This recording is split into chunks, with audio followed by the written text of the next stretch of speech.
साथियों, भारत मुक्ति मोर्चा, राष्ट्रीय पिछड़ा वर्ग मोर्चा, बहुजन क्रांति मोर्चा और राष्ट्रीय परिवर्तन मोर्चा, ये तमाम संगठनों के द्वारा आज जो कार्यक्रम आयोजित किया गया है, उस कार्यक्रम के लिए जो विषय चर्चा करने के लिए रखे गए हैं, भारत के लोकतंत्र को बचाने के लिए ईवीएम हटाकर बैलेट पेपर से समस्त चुनाव कराने के लिए ओबीसी की जाति आधारित एवं सभी जाति समूहों की जाति आधारित जनगणना कराने के लिए, तीसरा आरएसएस और बीजेपी द्वारा मूल निवासी बहुजन महापुरुषों की घोर अवमानना करने के विरोध में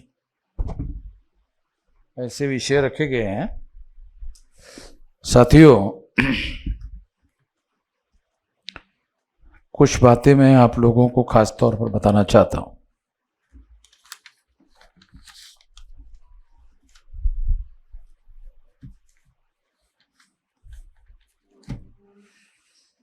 लोकतंत्र में, जो हमारे देश में संवैधानिक लोकतंत्र स्थापित हुआ, अगर उस लोकतंत्र को हम लोग ऐसा मानकर चलते हैं कि लोकतंत्र हमारे समर्थन में है, निश्चित रूप से लोकतंत्र हमारे समर्थन में बनाई गई व्यवस्था है।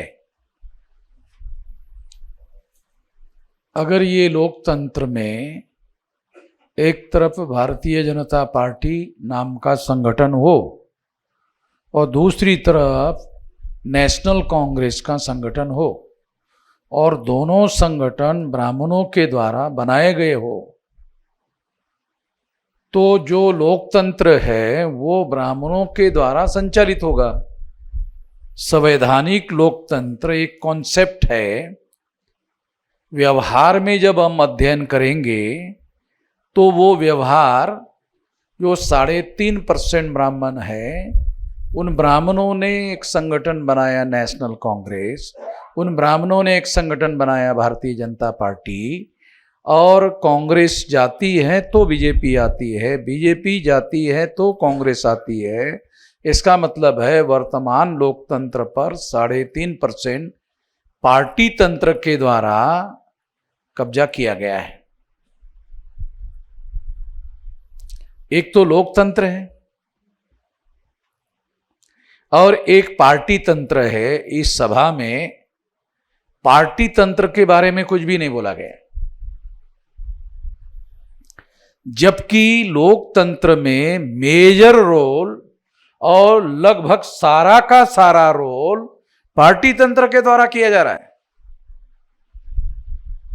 तो वर्तमान देश में जो लोकतंत्र है उसका संचालन पार्टी तंत्र के द्वारा चलाया जा रहा है, और वो पार्टियां कांग्रेस के द्वारा और बीजेपी के द्वारा निर्मित है। और कांग्रेस और बीजेपी के द्वारा निर्मित पार्टियां मूल रूप से, कांग्रेस की स्थापना 1885 को चटर्जी, मुखर्जी, बनर्जी, गोखले, तिलक, आगरकर, इन ब्राह्मणों ने बनाई। कांग्रेस की स्थापना। भारतीय जनता पार्टी की स्थापना आरएसएस के द्वारा, जो 1925 को आरएसएस की स्थापना हुई, इस स्थापना करने वाले सारे के सारे ब्राह्मण हैं। उन्होंने भारतीय जनता पार्टी, उन्होंने जनसंघ स्थापन किया। श्यामा प्रसाद मुखर्जी, वो पहले उसके संस्थापक अध्यक्ष थे, बंगाली ब्राह्मण। जब भारतीय जनता पार्टी जनसंघ समाप्त करके बनाई गई तो पंडित अटल बिहारी वाजपेयी उसके संस्थापक अध्यक्ष हैं। तो ये डॉक्यूमेंट्री एविडेंस के आधार पर मैं आपको बता रहा हूं, नरेंद्र मोदी चाहे देश का प्रधानमंत्री हो,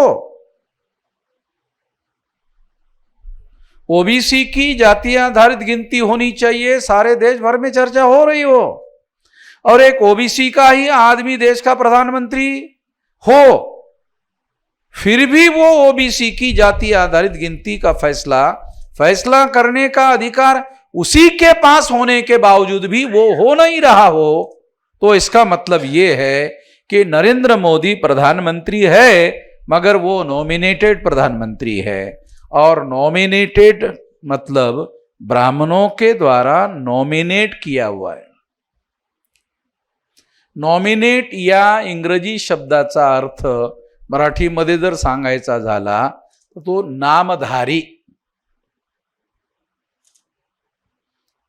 नरेंद्र मोदी नामधारी प्रधानमंत्री है, और इस बात का सबूत यह है कि ओबीसी होकर ओबीसी गिनती करने का फैसला 10 साल प्रधानमंत्री रहने के बाद, अब तीसरा टर्म चल रहा है, वो करने का फैसला तो बहुत दूर की बात है, उस पर कभी उन्होंने औपचारिक या अनौपचारिक बात भी नहीं किया, आज तक बोला ही नहीं। पब्लिक में नहीं बोला, प्राइवेट में नहीं बोला, मतलब इतना डर। प्राइवेट में तो बोलना चाहिए ना, जहां ब्राह्मण एक भी आदमी उपस्थित नहीं है वहां तो बोलना चाहिए नरेंद्र मोदी।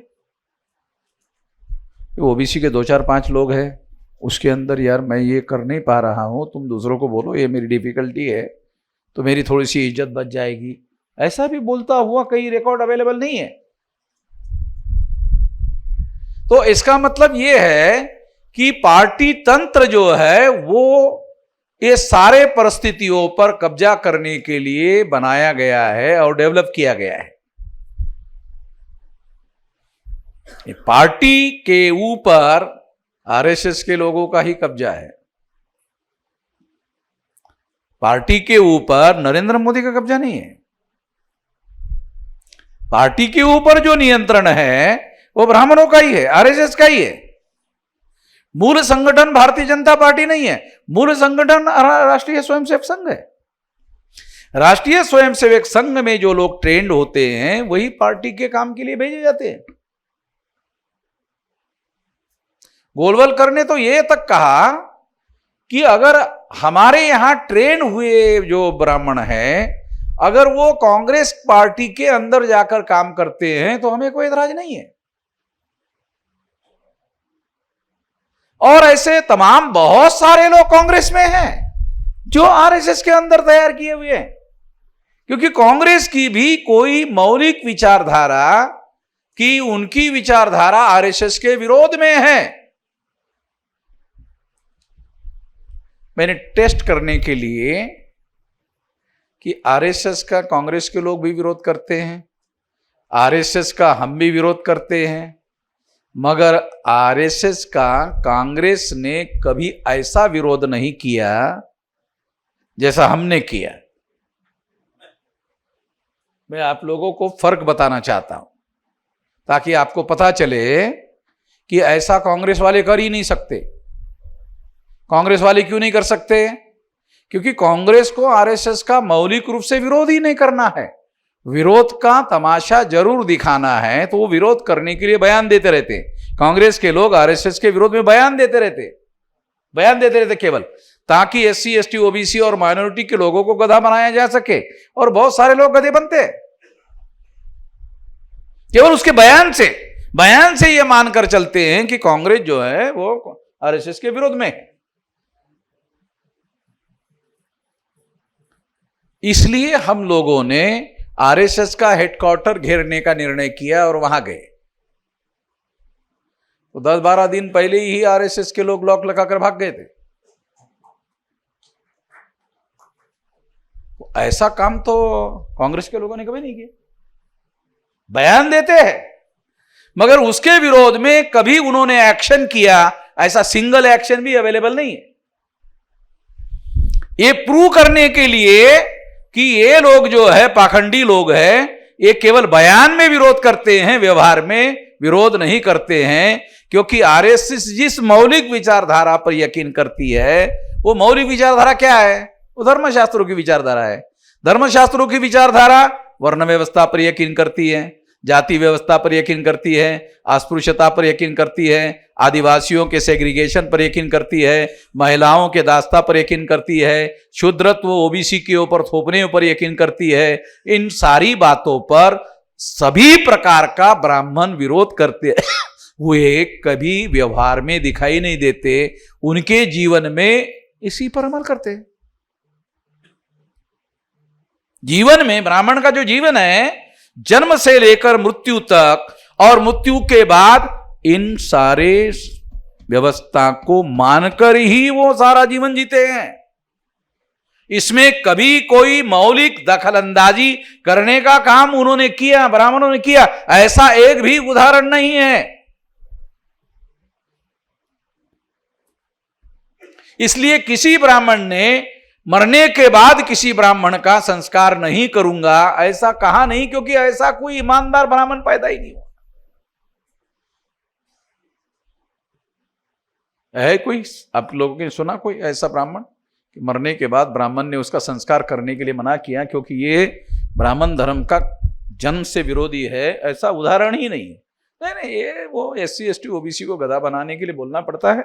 हम वो बोलने के हम समर्थन के, व्यवहार में वो हमारा ही करते हैं, प्रैक्टिकल हमारा ही करते हैं, जीवन भर वो हमारा ही अमल करते हैं। जनेऊ संस्कार से लेकर उनके परिवार में जो भी संस्कार होते हैं वो सब हमारी वजह से चलते रहता है। बाहर बोलते हैं वो गधा SC ST OBC और मुसलमानों को गधा बनाने के लिए बोलना पड़ता है, हम जानते हैं। सबसे ज्यादा SC ST OBC को गधा बनाने के लिए ज्यादा बोलना पड़ता है, क्योंकि इनके अंदर फुले हो गया, शाहू हो गया, अंबेडकर हो गया, इसकी वजह से ज्यादा सरदर्दी होती है। तो ये असल बात है। तो ये बात ब्राह्मण लोग जो है, उन लोगों की हमेशा फुले शाहू अंबेडकर की विचारधारा हमेशा उनके सामने विचारधारा के स्तर पर, अवरोध के स्तर पर विरोध में रही है। मगर आज के तारीख में बड़ा बदलाव क्या आया है? आज के तारीख में बड़ा बदलाव ये आया है, उसमें दो बड़े बदलाव मैं आप लोगों को बताना चाहता हूं। जो संविधान देश में लागू हुआ फुले शाहू अंबेडकर की विचारधारा की वजह से, जो संविधान देश में लागू हुआ, उस वजह से पढ़ाई लिखाई के अधिकार लोगों को मिल गए जो मनुस्मृति में नहीं है। जो जैसे अभी प्रवीण गायकवाड़ ने कहा, वो प्रवीण गायकवाड़ ने जो जानकारी दी, उस जानकारी से हमको क्या ग्रहण करना है कि ब्राह्मण लोग आज के तारीख में मनुस्मृति का खुलकर समर्थन कर नहीं सकते, मगर करना चाहते। कर नहीं सकते मगर करना चाहते। तो इसके लिए रास्ता उन्होंने क्या निकाला कि मराठा आदमी करे, ये काम ब्राह्मण ना करे, ये काम मराठा आदमी करे। तो मराठा का और वामन मेश्राम का झगड़ा होता रहे, कोई ठीक है, हमें कोई एतराज नहीं है। जिस मराठा से झगड़ा वामन मेश्राम का होगा उस मराठा का हम समर्थन करेंगे, उनको ऐसा मराठा चाहिए। उन्होंने प्लान बनाया कि प्रवीण गायकवाड़ को खड़ा कर देते हैं। प्रवीण गायकवाड़ तो मानने के लिए राजी नहीं हुआ अभी जैसे उन्होंने कहा, मगर मैं आप लोगों को विश्लेषण में ये बात समझा रहा हूं कि ब्राह्मणों के अंदर जो बदलाव हुआ है, वो बदलाव क्या है कि वो खुलकर खुद मनुस्मृति का समर्थन करना नहीं चाहते। मनुस्मृति में बहुत सारी बातें अच्छी है, ये मैं 2 घंटे मनुस्मृति पर अच्छा है साबित कर सकता हूं, 2 घंटा भाषण देकर। फिर उसके 2 घंटे बाद मनुस्मृति कितनी गलत है उस पर मैं 2 घंटा भाषण दे सकता हूं, और वो भी प्रमाण के साथ। क्यों? देखो, मनुस्मृति का संदर्भ के साथ पढ़ाई करो तो मनुस्मृति बहुत बुरी है, और मनुस्मृति का संदर्भ छोड़ करके अभ्यास करो तो मनुस्मृति अच्छी है। केवल सिंगल बात को समझो, मनुस्मृति का संदर्भ क्या है, कि इस संदर्भ के लिए मनुस्मृति लिखी गई है, उस संदर्भ में उसको जानना समझना, तो आपको मनुस्मृति का अर्थ समझ में आता है, अन्यथा समझ में नहीं आता है। तो ये बात निश्चित रूप से हम लोगों को जानना समझना होगा। तो ये 2 बातें बहुत जानना समझना बहुत ज्यादा जरूरी है कि आज ब्राह्मण लोग खुलकर मनुस्मृति के विरोध में मनुस्मृति के समर्थन में बोलना चाहते हैं मगर बोल नहीं सकते, तो ब्राह्मण क्या करते हैं, दूसरे लोगों को बुलवाता है और इसके लिए उसको एमएलए बना दो, इसके लिए उसको एमपी बना दो, तो ऐसा आदमी बोल सकता है। अब महाराष्ट्र की सिचुएशन क्या है कि मराठा आदमी एमएलए हो जाएगा, एमपी हो जाएगा और वो उसके फेवर में भी बोल सकता है, मगर समाज उसके फेवर में नहीं है। मराठा समाज मनुस्मृति के समर्थन में नहीं खड़ा होगा। क्यों? कि उसमें काम करने वाले लोग हैं। तो आज परिस्थिति क्या है, आज ब्राह्मणों का जो मौलिक विचार है उसके विरोध में हम वैचारिक रूप से विरोध में नहीं है खड़े, केवल संगठित रूप से खड़े हैं। मौलिक अंतर जो आपको बता रहा हूं, हम लोग केवल मात्र वैचारिक रूप से विरोध में नहीं है, संगठित रूप से विरोध में है।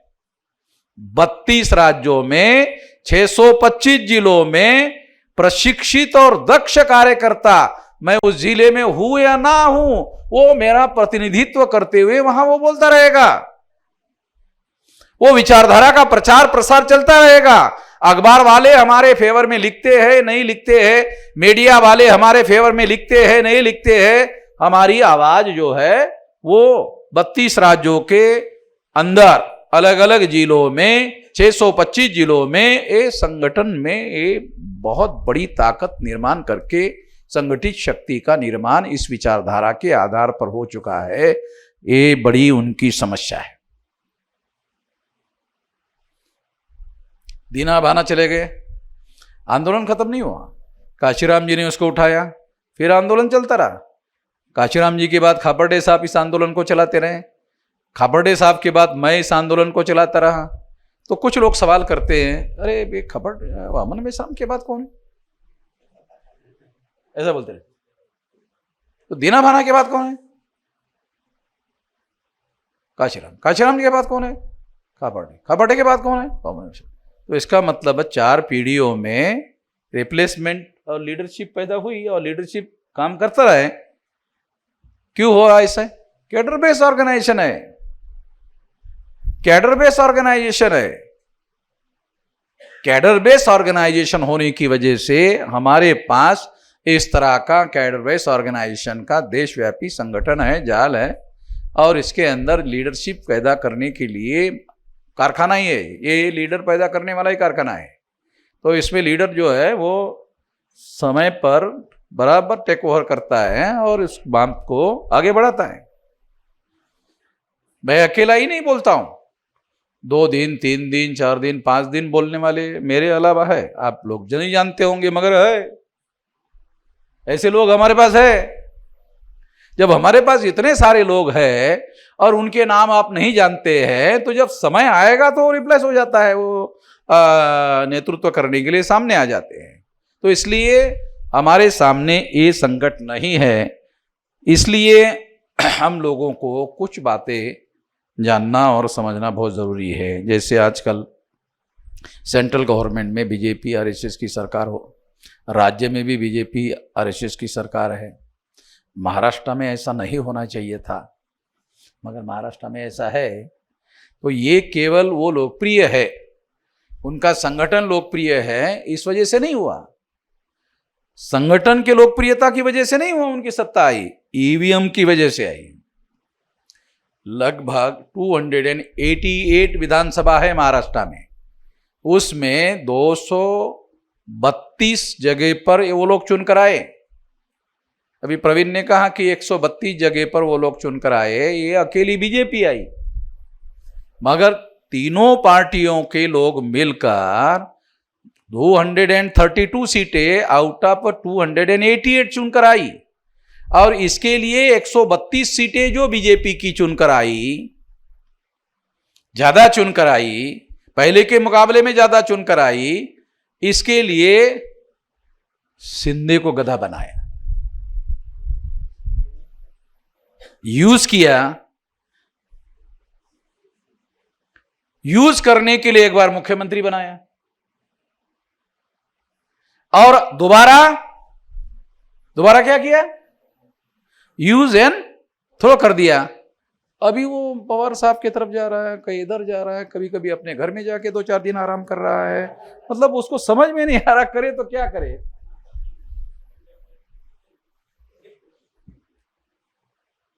ब्राह्मण ने उसको सीढ़ी बनाया, सीढ़ी बनाकर उसको यूज किया, वो उसको फेंक दिया। अब वो कुछ कर नहीं पा रहा है, कर समझ में नहीं आ रहा कि क्या करे तो क्या करे। अगर मान लो कि मैं बीजेपी का समर्थन करके बाहर आ जाता हूं तो 232 सीटें हैं और 132 सीटें अगर इनको मिली है तो उनको 145 सीटों का समर्थन चाहिए सरकार में बहुमत के लिए, तो 13 एमएलए की जरूरत है। तो क्या इनको गारंटी है अजीत दादा को या लोखंडे को, इसको गारंटी है कि वो 13 एमएलए अगर मैंने सरकार छोड़ दिया और बाहर निकल गया तो मेरे 13 एमएलए तोड़ करके उनके समर्थन में खड़े नहीं होंगे? अगर 13 के 13 लोगों को मंत्री बनाने का वादा किया तो आज के आज छोड़ देंगे। तो वो उनकी समस्याएं है, परिस्थितियां जो है वो आरएसएस भाजपा ने ऐसा जाल बनाकर कुछ समय के लिए वो डिप्टी सीएम बनने के लिए राजी हुआ था फडणवीस, उसको समझ में नहीं आ रहा था। जब दोबारा वो मुख्यमंत्री बना तब उसको समझ में, अरे साहब ये तो बराबर मामला था, ये तो इसको गधा बनाने का कार्यक्रम था, ये तो बराबर है, मुझे बाद में समझ में आया। तो ये दावपेच का मामला है और इस दावपेच के तहत उन्होंने ये सारा का सारा मामला खेला हुआ है। इस दावपेच को सफलतापूर्वक करने के लिए केवल जनसमर्थन से वो ऐसा करने में कामयाब नहीं हो रहे हैं, बल्कि उसमें ईवीएम भी एक मेजर रोल प्ले कर रहा है। आप लोग सुनकर हैरान हो जाओगे कि बीजेपी के साथ तोड़फोड़ किए हुए 2 पार्टी के लोग थे, एक शिवसेना के लोग थे, एक राष्ट्रवादी के लोग थे। तो इसका मतलब है बीजेपी के साथ 3 पार्टी के लोगों ने मिलकर चुनाव लड़ा। तो 3 पार्टी के लोग, पवार साहब, कांग्रेस और शिवसेना, 3 पार्टी के लोग इधर भी थे। 3 पार्टी के लोग होने के बावजूद भी एक पार्टी के जितने एमएलए चुनकर आ सकते थे या आते थे, उतने लोगों के चुनकर नहीं आए। 282 में से 232 माइनस करो तो 50-60 भी सीटें नहीं बनती। 50 सीटें बनती होगी, 50-60 उसमें ये करो, 60 भी नहीं, 55 सीटें अगर मिला दो तो ये लगभग 287 सीटें के लगभग होती है। तो इस तरह से उन लोगों ने खेल खेला, प्लान बनाकर खेल खेला। तो एक खेल खेलने में केवल लोकप्रियता का मामला नहीं है, तो लोकप्रियता के साथ साथ ईवीएम का मामला भी है। अभी बाबा अड़ाव बोलकर गए तो उनका ये कहना था कि चुनाव में काला धन या पैसे का इस्तेमाल बहुत बड़े पैमाने पर हो रहा है। पता नहीं आप लोगों ने ध्यान से सुना कि नहीं सुना, बहुत बड़ी समस्या है। कांग्रेस और बीजेपी और कांग्रेस दोनों एक जैसा कहीं लोकसभा का चुनाव जीतने के लिए, एक सीट जीतने के लिए आप लोग सुनकर हैरान हो जाओगे, 100 करोड़ रुपया खर्चा किया जाता है एक लोकसभा की सीट जीतने के लिए।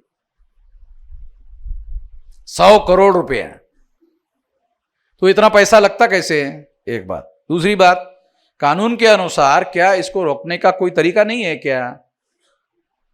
कानून भी उन्होंने अपने हिसाब से बनाए हैं। जैसे फॉर एग्जाम्पल, कोई कैंडिडेट 40-50 लाख रुपए से ज्यादा खर्चा नहीं कर सकता, कानून है। मगर उसी कानून के साथ दूसरा एक कानून है, पार्टी को खर्चा करने के लिए कोई लिमिट नहीं है। पता है आपको? मुझे नहीं लगता आप लोग को पता भी है। कैंडिडेट को इतना ही खर्चा कर सकते हैं, उससे ज्यादा खर्चा नहीं कर सकते। अगर उससे ज्यादा खर्चा किया तो आपकी सदस्यता चली जाएगी, ये कानून में है। मगर पार्टी के तरफ से कितना खर्चा करना है इसकी कोई लिमिट निर्धारित नहीं है। तो उस लोकसभा के चुनाव में अगर पार्टी ने 100 करोड़ रुपया खर्चा किया तो वो पार्टी के नाम पर दिखाते हैं। पैसा कहां से आता है?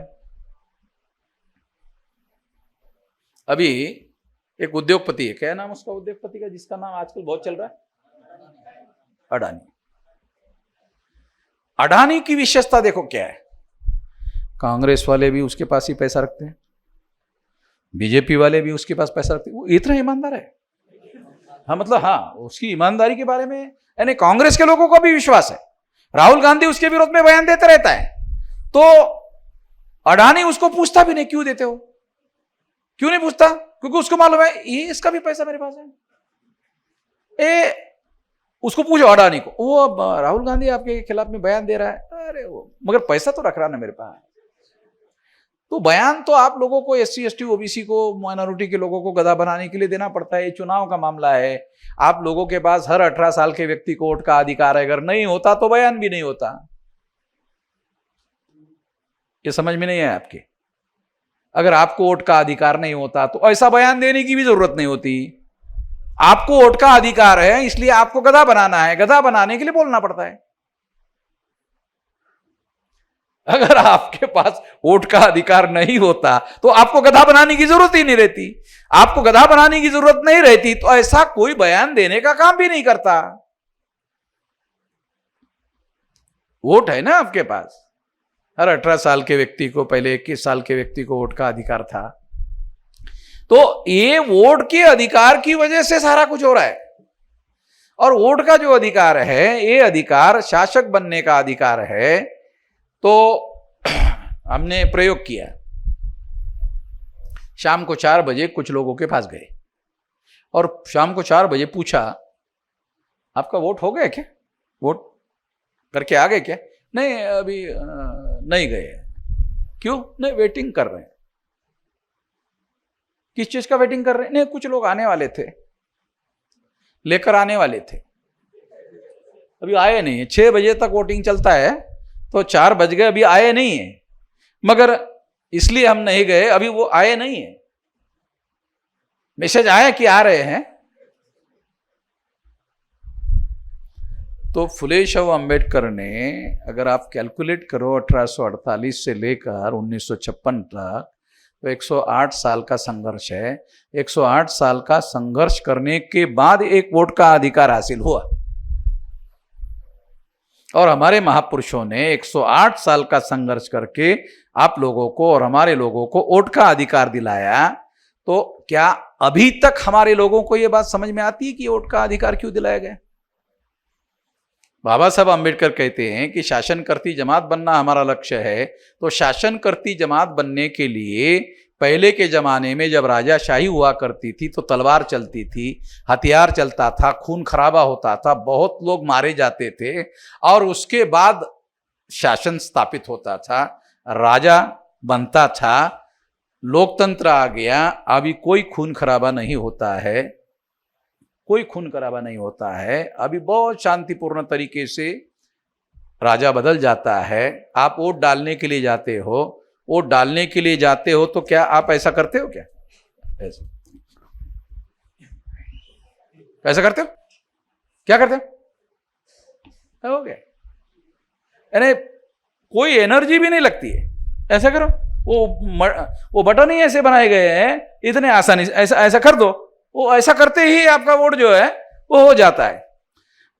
तो राजपाट जो है वो तलवारें चलती थी, खून खराबा होता था और बहुत लोग मारे जाते थे, और तब जाकर राजा का आता था। लोकतंत्र में अब आपका राज लाने के लिए आपको इतना करना है। इतना करने के लिए भी हमारे लोगों को समझ में नहीं आ रहा है, और इतना करने के लिए हमारे पढ़े लिखे लोगों को समझ में नहीं आ रहा है।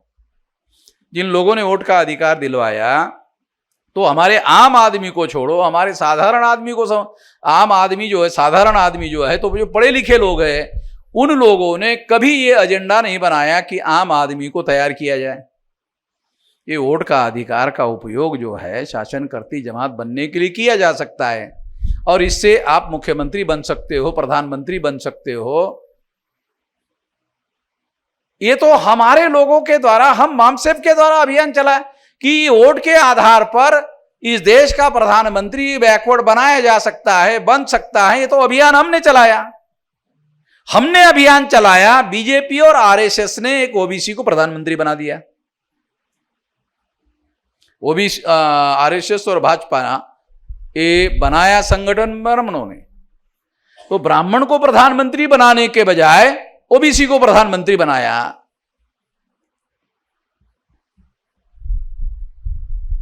सोचने की बात है ना, कि ब्राह्मण को प्रधानमंत्री बनाने के बजाय ओबीसी को प्रधानमंत्री बनाया। ये क्या बात है? कभी आप लोगों ने नहीं सोचा होगा ये सवाल। हम लोग सोचते रहते हैं, क्योंकि हमने ये मुद्दे उठाए हुए हैं। सारे देश भर में ओबीसी को जगाने का राष्ट्रीय स्तर पर अभियान, राष्ट्रीय स्तर पर आंदोलन चलाने का काम हम लोग चला रहे हैं। हम लोगों ने ये मुद्दे उठाए हैं। ये सवाल कभी आप लोगों के मन में नहीं आया होगा। हम लोगों ने ये मामले उठाए, हम लोगों ने ओबीसी को एम्पावर करने का अभियान चलाया, तो ब्राह्मणों को लगा कि एम्पावर का अभियान चलाने से एक न एक दिन ऐसा रिजल्ट आएगा, इसको रोकना पड़ेगा। अगर हमारे कहे के अनुसार काम करने वाला ओबीसी देश का प्रधानमंत्री हो जाता है, जो गिनती करने के लिए भी तैयार नहीं होगा, अगर ऐसा प्रधानमंत्री बनता है तो ब्राह्मण से ज्यादा अच्छा है। तो नरेंद्र मोदी ब्राह्मण से ज्यादा अच्छा, उनका हाँ में हाँ मिलाकर काम करने वाला आदमी है। मुसलमानों को बहुत बुरा लगता है नरेंद्र मोदी के बारे में, मगर ब्राह्मण बहुत खुश है, ये बहुत अच्छा आदमी। Narendra Modi SC ST OBC को सबसे ज्यादा गधा बनाने वाला प्रधानमंत्री है, मगर सबसे ज्यादा विरोधी मुसलमान है मोदी के। कौन होना चाहिए? एससी एसटी ओबीसी के लोग मोदी के विरोध में होने चाहिए, मगर विरोध में कौन है? मुस्लिम लोग हैं, क्योंकि उसके बारे में वो बीच बीच में कोई ऐसा बयान देते रहता है। मगर उसका सारा का सारा राज जो है आरएसएस के द्वारा संचालित है, वो तो सारा एससी एसटी ओबीसी लोगों के खिलाफ में है, मुसलमानों के खिलाफ नहीं है। मुसलमानों के खिलाफ बयान है। बीजेपी के राज में मुसलमानों के खिलाफ बयान है। बयान के अलावा क्या है? क्या किया? बीजेपी के राज में मुसलमानों के विरोध में बयान देने के अलावा क्या है? कौन से अधिकारों को उन्होंने समाप्त कर दिया है मुसलमानों के? मेरी तो जानकारी में नहीं।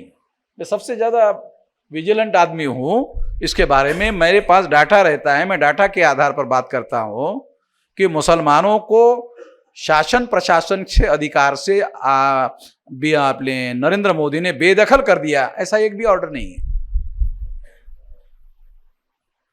जैसे कांग्रेस के राज में चलता रहता था, और कांग्रेस के लोग मुस्लिम लोगों के बारे में प्रैक्टिकल में ज्यादा विरोध में रहते थे, बोलते नहीं थे। बीजेपी वाले बोलते हैं, करते कुछ भी नहीं। कांग्रेस वाले मुसलमानों के विरोध में काम ज्यादा करते हैं, बोलते कुछ भी नहीं। रणनीतिक बातें हैं, ये बातें समझ में आनी चाहिए, आती नहीं है। और इस वजह से हम लोग झांसे में फंसते रहते हैं, जाल में फंसते रहते हैं, और इस वजह से हम लोगों को इन लोगों के बातें समझ में नहीं आती है। इससे हम लोगों को सावधान रहने की जरूरत है। साथियों, मैं आप लोगों को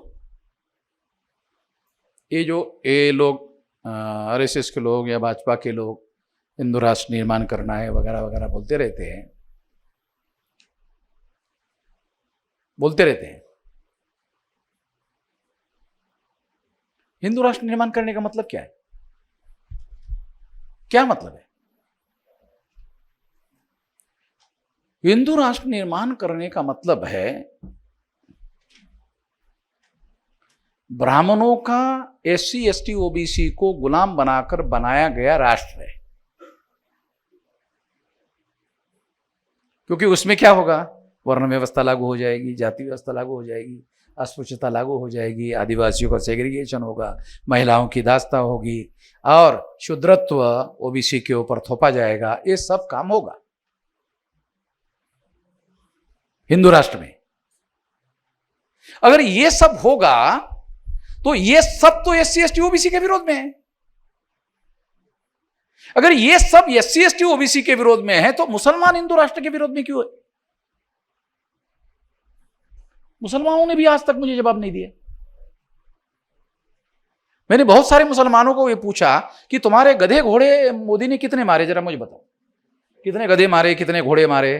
कुछ लोगों को ऐसा लगे अरे तो अमन मिश्रा नरेंद्र मोदी का प्रचारक की तरह भाषण कर रहा है। तो ऐसे तो गधे लोग ही सोच सकते हैं, उसके बारे में कुछ नहीं कहा जा सकता। मैं ये डाटा जानने की कोशिश करता हूं कि वो मुस्लिम्स लोग ये डाटा कलेक्ट करके मुझे दे दे। मेरे पास तो ऐसा कोई डाटा अवेलेबल नहीं है कि उसका राज आने के बाद मुसलमानों के विरोध में उसने एक राष्ट्रीय स्तर का अभियान चलाया और राष्ट्रीय स्तर का अभियान चलाकर मुसलमानों का बहुत भारी नुकसान किया। मेरे पास ऐसी कोई डाटा ही नहीं है।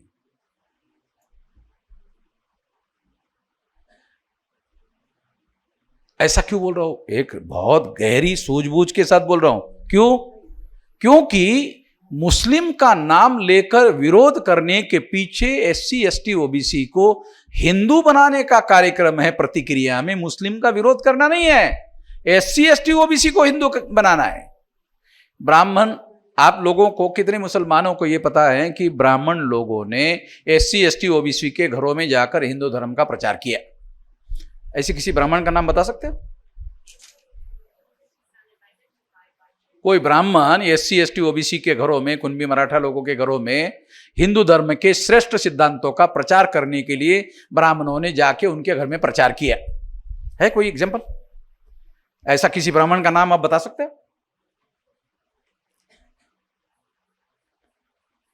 बिल्कुल एक भी आदमी नहीं है। फिर इसके बावजूद भी हिंदू कैसे बने रहते थे? मुसलमानों का विरोध करते रहो, एससी एसटी ओबीसी विरोध की वजह से प्रतिक्रिया में हिंदू बनता रहेगा। इसका मतलब एससी एसटी ओबीसी को गधा बनाने का कार्यक्रम है। मुसलमानों को गधा बनाने का कार्यक्रम कहां है? ये तो एससी एसटी ओबीसी को गधा बनाने का कार्यक्रम है। मुसलमानों के विरोध में जितने बयान देती उसकी प्रतिक्रिया कहां होती है? एससी एसटी ओबीसी में। अरे मुस्लिम विरोध में उसकी प्रतिक्रिया होती है एससी एसटी ओबीसी में। प्रतिक्रिया में हिंदू होता है। कोई ब्राह्मण हिंदू धर्म के श्रेष्ठ सिद्धांतों का प्रचार करने के लिए एससी एसटी ओबीसी के बीच में घरों में जाकर के प्रचार नहीं करता, क्योंकि हिंदू धर्म का कोई श्रेष्ठ सिद्धांत है ही नहीं। वर्ण व्यवस्था है, जाति व्यवस्था है, अस्पृश्यता है, आदिवासियों का सेग्रीगेशन है, क्रमिक असमानता है। कितने लोगों को यह पता है कि ब्राह्मण धर्म जो है उसी का नाम हिंदू धर्म है और ये असमानता पर खड़ा नहीं है, ये क्रमिक असमानता पर खड़ा है। हमारे लोग केवल मात्र असमानता के विरोध की बात करते हैं। बाबा साहब आंबेडकर कहते हैं कि ब्राह्मण धर्म जिसको हिंदू धर्म के नाम पर प्रचार में लाया गया, ये क्रमिक असमानता पर खड़ा है, ग्रेडेड इनइक्वालिटी।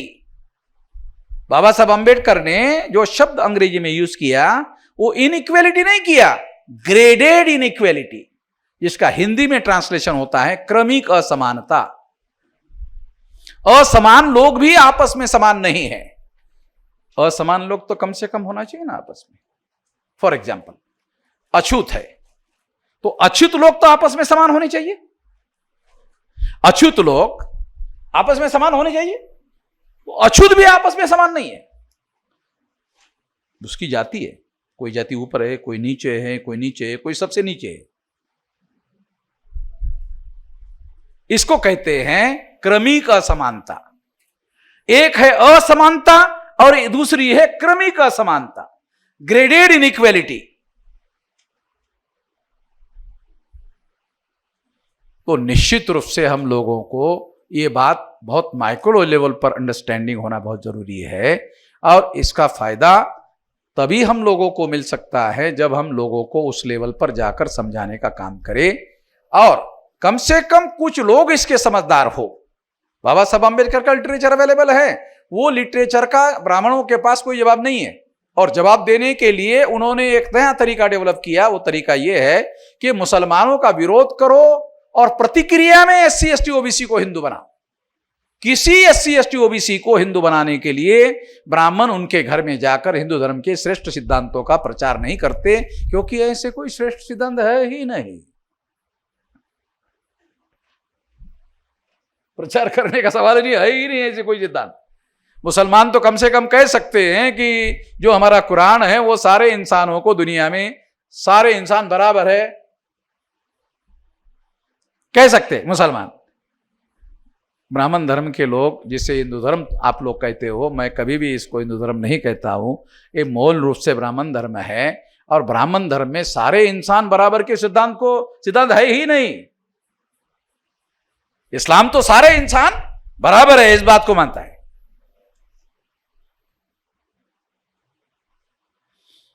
तो इसलिए उनके पास तो ऐसा कोई सिद्धांत ही नहीं है जिसका प्रचार करने के लिए वो SC ST OBC के बीच में जाकर के प्रचार करे कि हमारे ये श्रेष्ठ सिद्धांत है।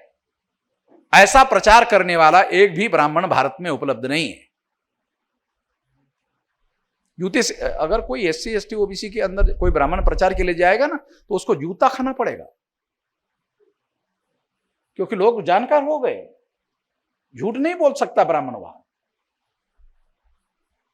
ब्राह्मणों के पास उतने धर्म ग्रंथों की कॉपियां नहीं होगी उतनी SC ST OBC के जागृत लोगों के पास है। मनुस्मृति ब्राह्मण के घर में नहीं होगी, मगर SC ST OBC के घर में है।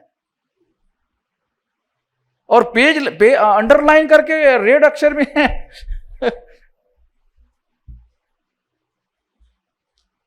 तो इसलिए मैं आप लोगों को यह बात इसलिए बता रहा हूं कि हम लोग निश्चित रूप से ये जो जाति व्यवस्था है एक क्रमिक असमानता पर खड़ी है।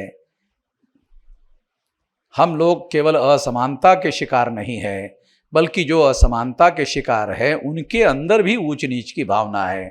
इस ऊंच नीच की भावना की वजह से लोगों को इकट्ठा करना असंभव नहीं तो कम से कम बहुत मुश्किल है। इस वजह से इन लोगों का संगठन निर्माण करना मुश्किल है। और फिर संगठित शक्ति जब निर्माण नहीं होगी तो हम प्रतिकार करेंगे कैसा? संगठित शक्ति के बल पर प्रतिकार होगा ना। संगठित शक्ति के बगैर प्रतिकार नहीं हो सकता। संगठित शक्ति के आधार पर हम लोगों को प्रतिकार करना होता है। तो संगठित शक्ति निर्माण करके हम लोग ये काम कर सकते हैं। इसलिए हम लोगों को ये काम करना चाहिए। बामसेफ कर्मचारियों का संगठन है। कर्मचारियों को हॉल के अंदर कार्यक्रम करके कार्यक्रम चलाना ठीक है, मगर भारत मुक्ति मोर्चा के लोगों को हॉल में कार्यक्रम नहीं करना चाहिए। बरसात है तो करना चाहिए। भारत मुक्ति मोर्चा को मैदान में करना चाहिए, चौराहे पर ही करना चाहिए। उधर से आसपास से गुजरने वाले लोग भी थोड़ा देर के लिए खड़े होकर सुनते रहते हैं। तो चौराहे पर ही कार्यक्रम करना चाहिए या मैदान में ही कार्यक्रम करने चाहिए, और ज्यादा से ज्यादा संख्या में लोगों को इकट्ठा करने का काम करना चाहिए। बामसेफ की एक कार्यप्रणाली है, वो सिलेक्टिव कार्यप्रणाली है कि उनको हॉल के अंदर ले जाकर उनको दिमागी रूप से तैयार करने का मामला है, वैचारिक रूप से तैयार करने का मामला है। जो आम आदमी है उसको तो आंदोलन के लिए तैयार करने का मामला है। अभी तो हमारी रणनीति ये है, अब हम आंदोलन के लिए तैयारी कर रहे हैं। अभी 9 अप्रैल को जेल भरो आंदोलन है, 1 जुलाई को भारत बंद है।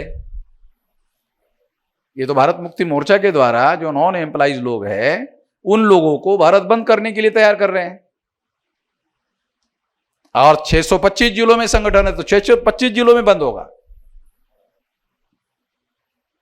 और ये आज अगर हमारी जितनी ताकत है उस हिसाब से बंद होगा। मगर एक दिन ऐसा आएगा 6 लाख गांव में ये संगठन का जाल फैल जाएगा, तो 6 लाख गांव में फैलने के बाद में ये 6 लाख गांव में बंद हो जाएगा। और ये ज्यादा से ज्यादा 2030 तक हो जाएगा। मुझे नहीं लगता कोई बुढ़ा आदमी मर जाएगा 2030 तक। अगर बुढ़ा है तो भी 2030 तक मरेगा नहीं। तो इसलिए मैं आप लोगों को अनुरोध करता हूं और ये खास तौर पर कहना चाहता हूं कि इस बात को ध्यान में रखते हुए हम लोगों को अभी अपने कार्यक्रम मैदान में करनी चाहिए। कार्यक्रम मैदान में करनी चाहिए और मैदान में लड़ाई शुरू करनी चाहिए। इसके लिए बुद्धि, पैसा, हुनर, समय, श्रम के लिए बामसेफ नाम का संगठन आपके बैकिंग में है। क्योंकि हमारे समाज के लिए आर्थिक रिसोर्सेज कहां से आएंगे ये कांचीराम जी के सामने समस्या थी। भारतीय जनता पार्टी या कांग्रेस के सामने संकट क्यों नहीं है? पैसा कहां से आएगा? टाटा बिरला अंबानी पैसा देता रहता है।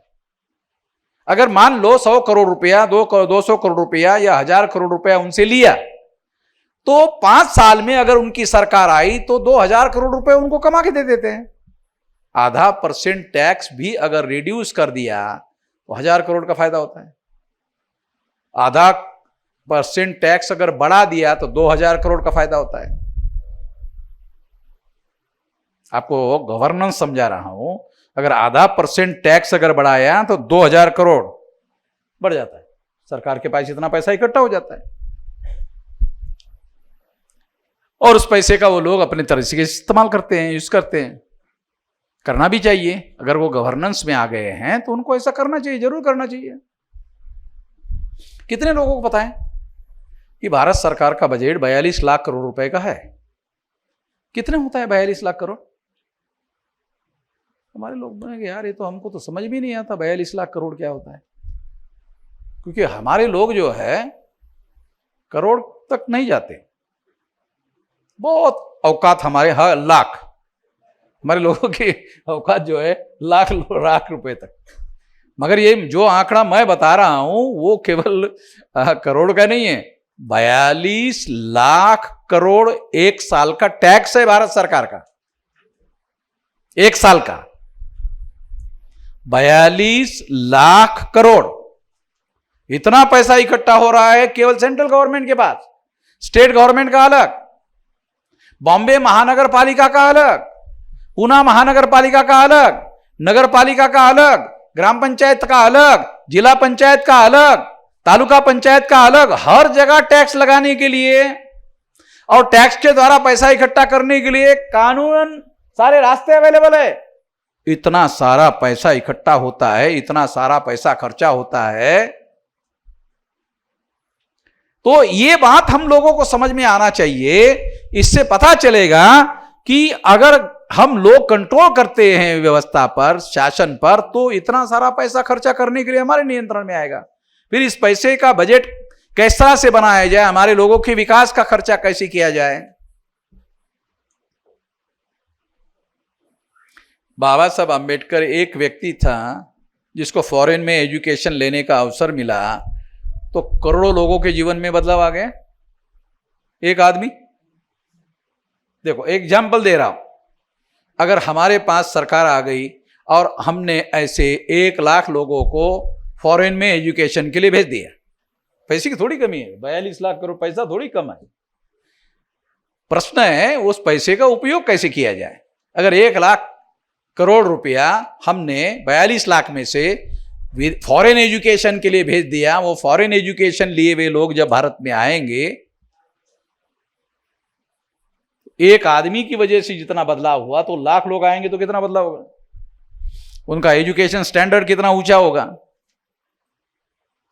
ब्राह्मण लोग भी उन लोगों का मुकाबला नहीं कर पाएंगे, क्योंकि बाबा साहब अंबेडकर की बुद्धि का ब्राह्मणों ने कहां मुकाबला किया। फॉरेन एजुकेशन में अगर हमारे लोग पढ़कर आते हैं और उनको पढ़ाई के लिए भेजा जा सकता है, एग्जाम्पल बता रहा हूं, ये किया जा सकता है।